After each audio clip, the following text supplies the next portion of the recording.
Howdy, I'm Elmo Lee. Welcome back to my channel. I hope everyone is having a great day. For this episode, I'll be narrating in English.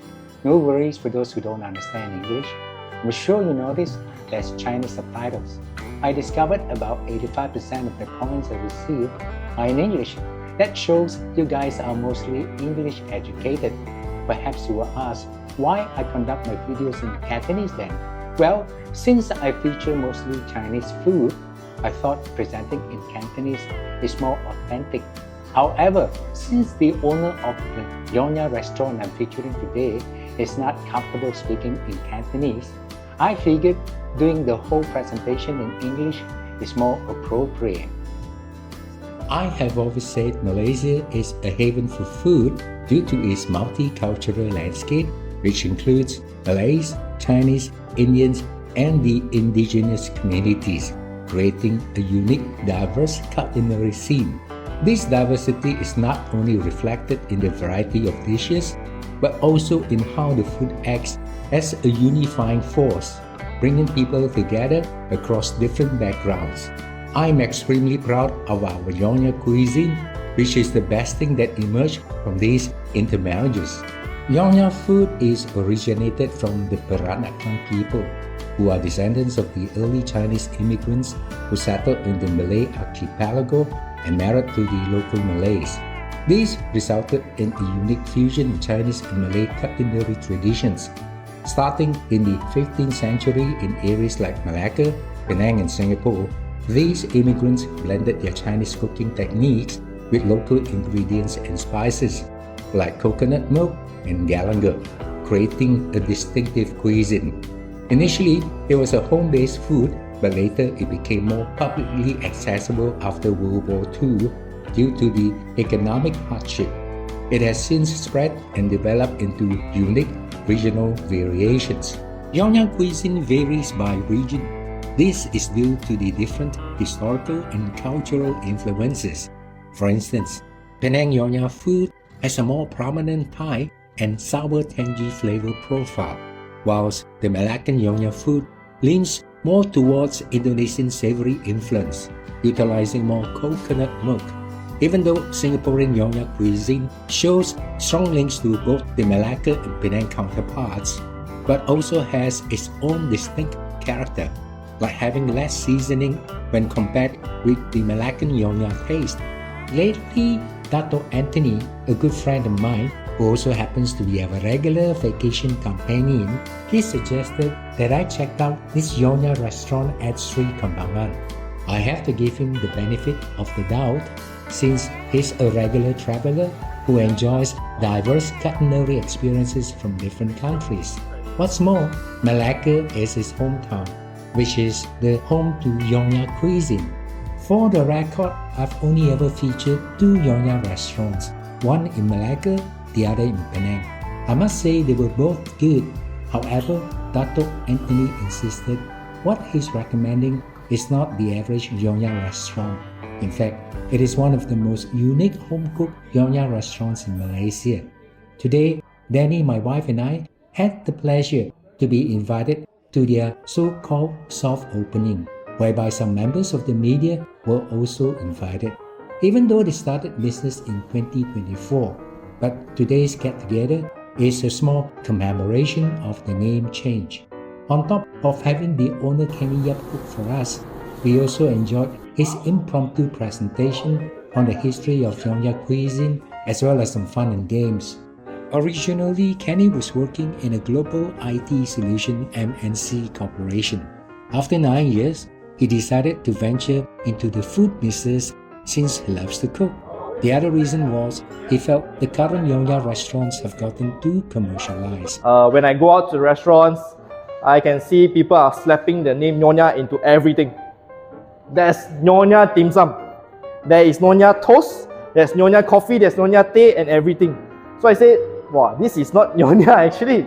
So, to promote the real authentic Yongya food, he inherited the family's secret recipes from his Peranakan mother and his other Yongya aunties.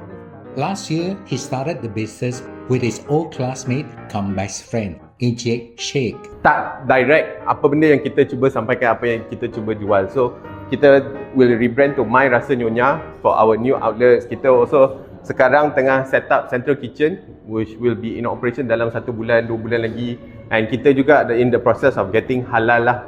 This was the old signboard before the name change. Today, it is known as Restaurant My Rasa Nyonya. If you like this video, please give me a thumbs up, share it, and consider subscribing. Thank you. I arrived 2 hours early to the dinner invitation since I have to do some filming in their kitchen.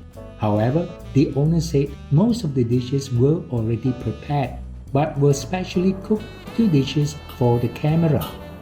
Serve our signature from My Rasa Nyonya, our ayam ponteh which is tauco with chicken, and also our ayam cili garam. Overall, more than 10 dishes were served today. I didn't manage to feature all of them, since many dishes were served at one go.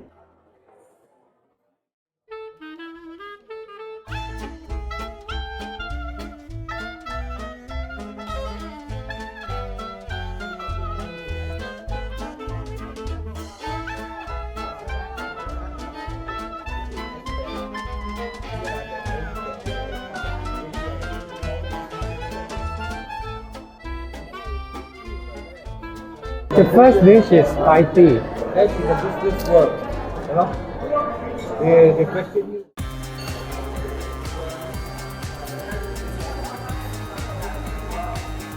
Alright guys, this time I call you asam pedas. Asam pedas,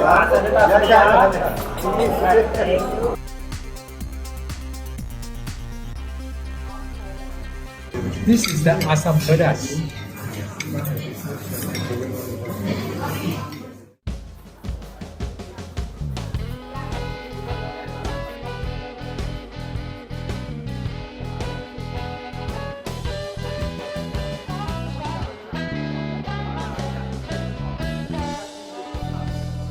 Having a Yongya dish without acar, it cannot be Yongya.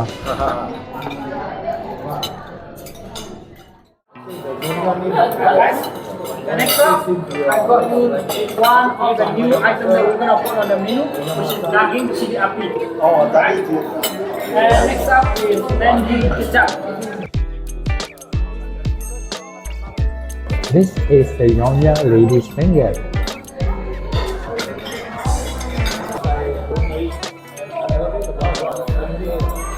One Peranakan dish is daging masala masyia. So it's a Minangkabau delicacies dish. This is not totally a Yongya dish. Instead, it's a Minangkabau dish. A lot of you might actually wonder what buah keluak is. So buah keluak actually is in the form of this.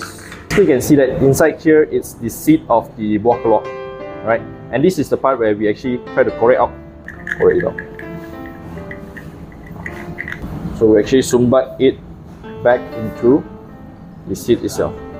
And it's quite padat inside already, so then we will actually make it smoothly outside. So these are actually the ingredients to be blended for the rempah for buah keluak ayam. Then always after we have blended it down, then this is the rempah. We put the rempah inside.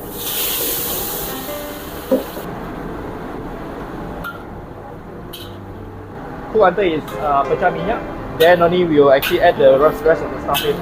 I'll just introduce you what we're going to do next. Is actually while almost done of the rempah, we will actually put this buah keluak in to mix together. And after that, we will also put the chicken in to stir it and stew it. And also, not to forget the buah keluak that has been re-sumbat again.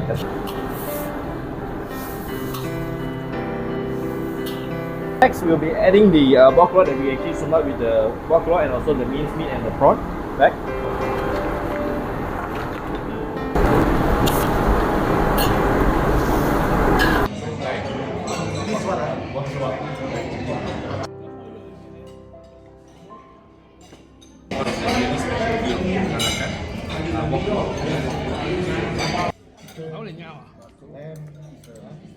This is the chicken from the ayam luwak dish.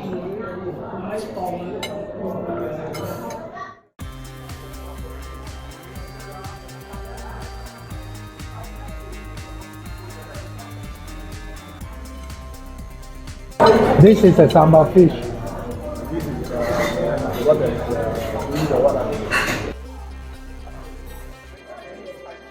This is a Yongya lẩu tán.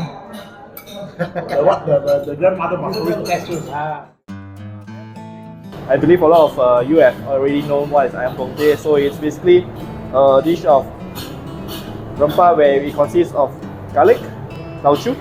So tauchu is actually a fermented bean. Cook the paste until the final form, which is something like this. You actually cook this paste together with the chicken and the potato itself. So actually we'll put in the paste.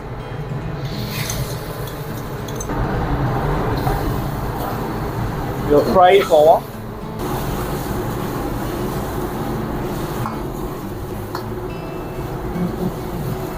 So once the chicken is almost done, we'll put in the potatoes because you don't want the potatoes to be so mushy or too soft because when you cook chicken, right?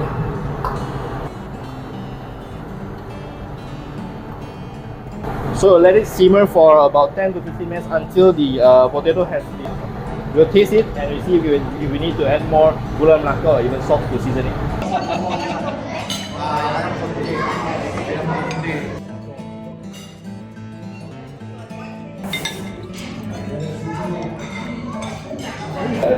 This is the ayam pongteh.